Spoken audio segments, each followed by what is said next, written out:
Alhamdulillah, alhamdulillahilladzi arsala rasulahu bil huda wa dinil haq. Ashhadu an la ilaha illallah wahdahu la syarikalah wa ashhadu anna Muhammadan abduhu wa rasuluh.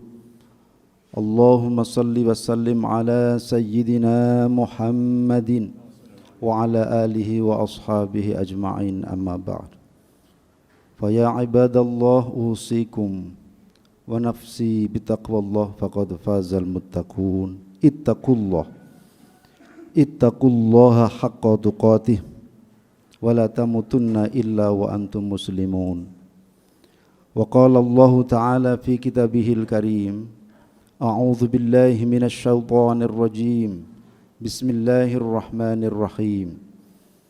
Qad aflahal mu'minun alladzina hum fi salatihim khashi'un. Shadaqallahul azim. Ma'asyiral muslimin, jamaah salat Jumat rahimakumullah. Masih dalam suasana memperingati peristiwa Isra Mi'raj, sebuah peristiwa yang agung, dikatakan sebagai sebuah peristiwa yang agung karena ini adalah satu-satunya peristiwa yang pernah terjadi antara seorang pencipta dan hamba yang sebelumnya belum pernah terjadi dan tidak akan terjadi pada masa setelah itu, yakni ketika Allah Subhanahu wa ta'ala memanggil secara langsung untuk memberikan sebuah perintah salat kepada junjungan kita Nabi Muhammad sallallahu alaihi wasallam. Sebuah peristiwa yang belum pernah terjadi, satu-satunya. Ada seorang manusia yang dipanggil secara langsung dan berdialog secara langsung. Kemudian dialog itu diabadikan dalam sebuah doa dalam salat kita, dalam doa tahiyat itu. Assalamu alayka ayyuhan nabi wa rahmatullahi wa barakatuh. Assalamu alayna wa ala ibadillahi shalihin. Ma'asyiral muslimin, jamaah salat Jumat yang dimuliakan Allah. Ada seorang penulis, seorang motivator sekaligus seorang ilmuwan muslim selevel Gusmus lah, kira-kira begitu. Namanya adalah Bapak Muhammad Arif Budiman. Beliau ini menulis sebuah buku yang sangat inspiratif. Buku itu judulnya aneh. Perbaiki jadwal sholatmu agar Allah menata jadwal hidupmu. Di dalam buku itu dimuat sebuah kisah. Ada seorang pengusaha pemula, pengusaha yang masih awal. Ketika di awal meniti karirnya, orang ini punya relasi, punya janji dengan relasi kerjanya. 3 orang semuanya tinggal di Jakarta, dia sendiri tinggal di Yogyakarta. Anggap saja yang satu adalah Bapak A, yang kedua adalah Bapak B, dan yang ketiga adalah Bapak C. Bapak A ini ingin bertemu dengan dia pada hari Senin. Bapak B ingin bertemu dengan sang pengusaha pemula ini pada hari Rabu. Sedangkan Bapak C ingin bertemu dengan sang pengusaha pemula ini pada hari Jumat. Itu artinya jika ia harus menemui ketiga-tiganya, dia harus tinggal di Jakarta selama 6 hari sampai 7 hari. Tentu itu akan membutuhkan biaya yang banyak, biaya transportasi, biaya akomodasi, biaya living cost, dan sebagainya. Tetapi kalau dia tidak menemui orang ini, maka ini orang penting ini untuk bisa mengembangkan usahanya. Padahal keuangannya tidak mencukupi, bingunglah dia.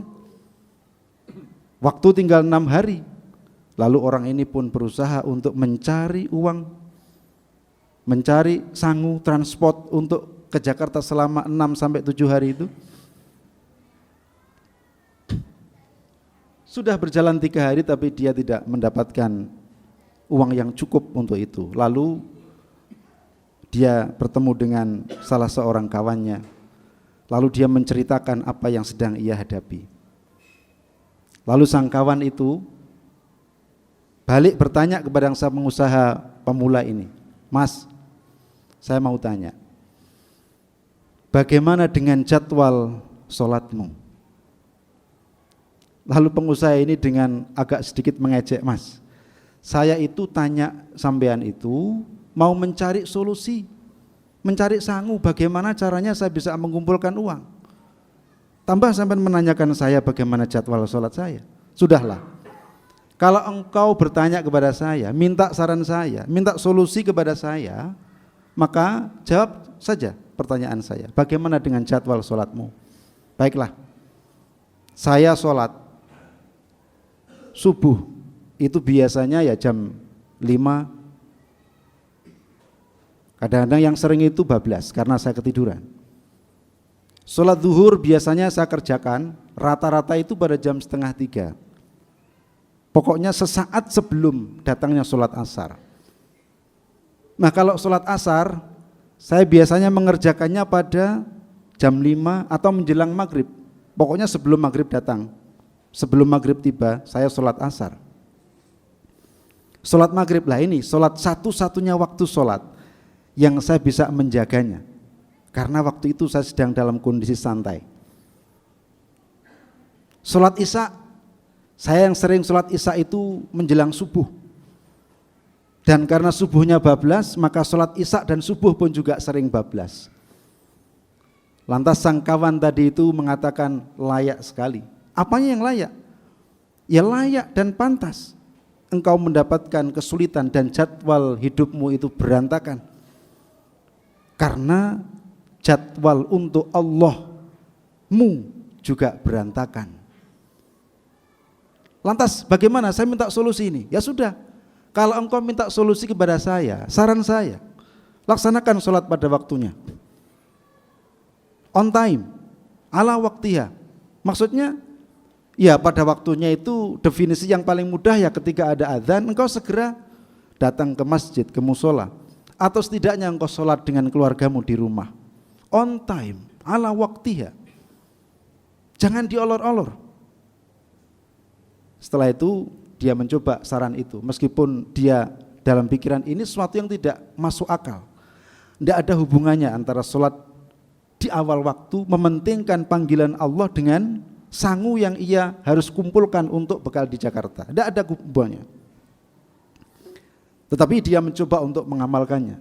1 hari ya coba untuk sholat awal waktu, 2 hari dia bisa sholat awal waktu. Alhamdulillah sudah 2 hari lewat. Begitu ada azan dia langsung bergegas untuk ke musola, ke masjid atau di rumah untuk sholat dan berjamaah. Kata kuncinya dan berjamaah. Tetapi begitu dia sudah 2 hari itu ada telepon dari Bapak A yang ingin bertemu dengan dia pada hari Senin tadi itu. Bapak A mengatakan, "Assalamualaikum Pak, mohon maaf jadwal ketemu kita hari Senin kita cancel ya, karena saya ada acara dan saya tidak tahu hari apa nanti kita akan bertemu, nanti akan saya hubungi lagi." Menggerutu dia. Katanya kalau sholat di awal waktu mementingkan panggilan Allah itu Allah akan memberikan solusi. Lah ini bukan solusi ini. Ini semakin bubrah ini jadwal saya, semakin amburadul. Baiklah, saya akan tetap istiqomah melaksanakan saran dari kawan saya tadi. Pada hari ketiga ada telepon berbunyi, "Assalamualaikum, saya dari Bapak B. Saya mohon maaf karena saya nanti tidak bisa ketemu dengan Bapak sang pengusaha pemula tadi pada hari Rabu. Saya menawarkan bagaimana kalau pertemuan kita pada hari Rabu itu kita pindah saja pada hari Jumat sekitar jam 1 ba'da sholat Jumat. Tidak usah lama-lama, sebentar saja, setengah sampai dengan 1 jam saja." Wah ini dia mulai yakin, mulai merasa bahwa apa yang ia lakukan itu ada hasilnya. Terus ia istiqomah sholat ala waktiha, jama'atan dengan jamaah. Selang beberapa saat kemudian bapak yang A tadi yang mengcancel, yang tidak jelas tadi ngebel dia lagi. Assalamualaikum Pak, saya minta maaf, bisakah nanti Bapak bertemu dengan saya pada hari Jumat sekitar jam 3? Apa? Jam 3? Dalam hati ia mengerti. Subhanallah. Jadwal yang awalnya itu morat-marit, kocar-kacir, amburadul, itu menjadi tertata dengan sendirinya. Pertanyaannya adalah siapakah yang menata jadwal itu? Saya yakin ini bukanlah sesuatu yang terjadi karena tanpa ada sebab dan tanpa ada yang menyebabkannya. Ini pasti atas desain Allah Subhanahu wa ta'ala. Itu artinya jika dia ketika bapak tadi itu ingin bertemu pada hari Jumat semuanya, dia tidak perlu berlama-lama dan memakan biaya dan waktu yang banyak di Jakarta.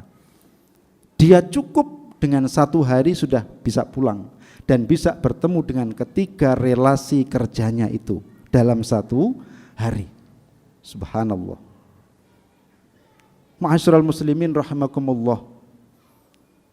Barangkali itu adalah sebuah kisah yang salah satu saja dari sekian banyak keistimewaan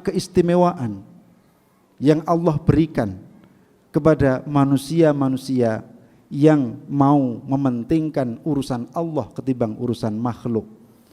Saya yakin jamaah sekalian, bapak-bapak dan saudara sekalian, pasti akan atau pernah mengalami peristiwa-peristiwa yang spektakuler seperti itu. Nah, itu adalah barokah daripada kita mementingkan panggilan Allah ketimbang panggilan dan urusan makhluk.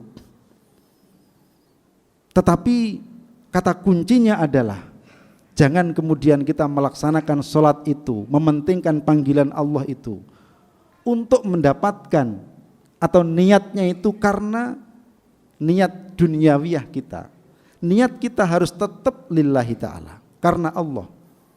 Adapun kita punya maksud, itu sudah pasti, itu kita berdoa kepada Allah. Di antara caranya adalah dengan kita menjalankan perintah Allah di awal waktu, mementingkan urusan Allah.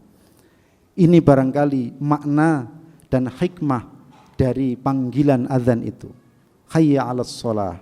Mari kita bersegera untuk mendirikan sholat. Dan hayya 'alal falah, kalau kita sudah bersegera mendirikan sholat, maka Allah akan memberikan kesuksesan. Hayya 'alas shalah. Mari kita bersegera untuk menggapai sebuah kebahagiaan, sebuah kesuksesan, sebuah kemudahan di dalam hidup. Para jamaah sekalian rahimakumullah,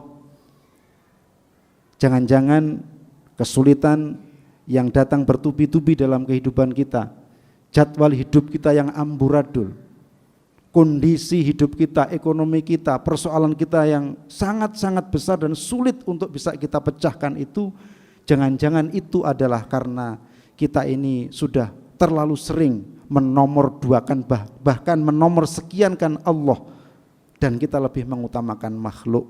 Mudah-mudahan kita bisa mendapatkan barokah dari menjalankan perintah Allah berupa sholat, dan mudah-mudahan Allah memudahkan semua urusan kita. Bismillahirrahmanirrahim. Wal 'ashri innal insana lafi khusrin illa alladzina amanu wa 'amilus shalihat wa tawasaw bil haqqi wa tawasaw bis sabr. Barakallahu li wa lakum fil Qur'anil 'azim wa nafa'ani wa iyyakum mimma fihi minal ayati wadh-dhikril hakim. Wastaghfirullahal 'azim innahu huwal ghafurur rahim.